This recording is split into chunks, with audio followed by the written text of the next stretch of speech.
In order to save time today, I went ahead and already pre-picked the standard that we're going to be working on in social studies. And in sixth grade social studies, it's the Western Hemisphere, and we're looking at Canada and the provinces of Canada. So I also picked out the skill from the standard that I want students to know, which is to identify, that's the power verb there, to identify physical features of the Western Hemisphere and explain their effects. I think we're going to need to explain that word too. Yeah. On people who reside in that region. Wonderful. So I'm noticing that we're already kind of starting to think about some scaffolds that we're going to put in place with the words effects. We're going to have to explain that. And the identify is what we really want students to be able to do later on. Right. So anchor chart of key vocabulary, those two are going to have to go on for sure. And the next part, the intention, what I want them to know is I can explain how physical features of one Canadian province affects the lives of people living there. So again, I'm going to have to define physical features and effects so that students know that. And students will be able to compare and contrast two Canadian provinces using a Venn diagram.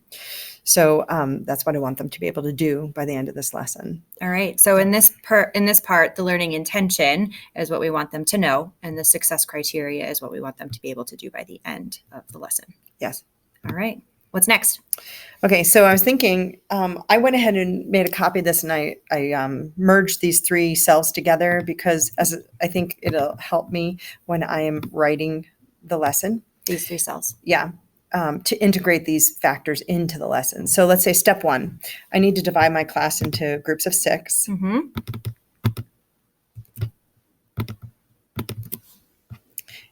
Step 2, I need to review the anchor charts of learning intention and success criteria, have them paraphrase the success criteria.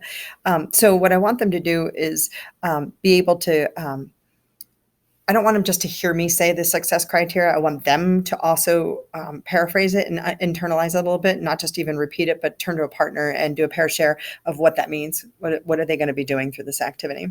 I'm picking a jigsaw to do this for the provinces of Canada. I have a reading that talks about, it's an article, and it has information about each of the provinces and the physical features and the people of the region. And I've got to have it numbered off 1 to 6. And then we'll hand it out and have students pick their sections so they know with their main group what section they'll be reporting back on. Okay, and tell me why you chose Jigsaw. I chose it because, first of all, it's one of those really high leverage strategies. Like if you click on the Hattie link there, you click on that, the Hattie link there, it talks about effect size of different teaching strategies, and a jigsaw is very high on the effect size. So I wanted to do that. I also feel like it's really supportive of different leveled readers, because you're not reading something alone and in isolation. You're reading it with a group and having a chance to talk about it. Then you're having a chance to synthesize that, hear other people's thinking, and then go back and report out to your group. So you seem like the expert, but you've had all the scaffold and support of being able to digest the information prior to having to report out onto it. Yeah, and that's the big part about Jigsaw, is having that discussion with the people who have read the same part of the passage as you have, so that you really solidify your knowledge of that piece before going back and sharing them. Then they'll split off into their smaller groups. And at this point, I want to review the purpose with them for reading is to identify the physical features and how they affect the people who reside in that region. So I just want to review it one more time before then, so they know the purpose for their reading. They're going to read it together aloud. And this is where one of the volunteers take turns in reading. And I chose this because we'll have varying levels of reading ability within the group. I don't want anybody to be put on the spot where they have to read out loud. And in a jigsaw like this, they can take turns and read out loud, and different people can read. And if someone chooses not to read, they don't have to, but they could read. They can listen along. So I wanted to take that pressure off of some different readers. And not make it all fall on everybody to have to participate and pressure. Then after that, then as a team, they can annotate what they support.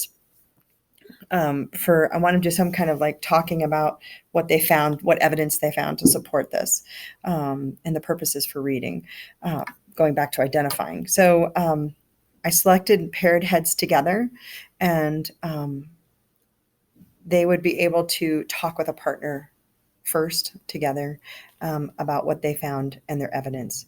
Then, as a round table, they could go around and say, well, we found this, and the group would have to agree. And I think that's really important to do that consensus piece with this, because we want to dispel any misconceptions anybody has too. Absolutely. And they could do the consensus on the table on a chart.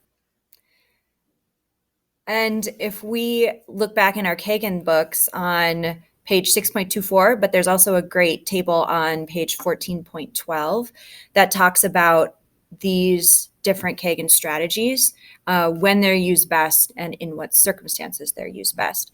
And so those are great resources when you're trying to think about which talk structures to use.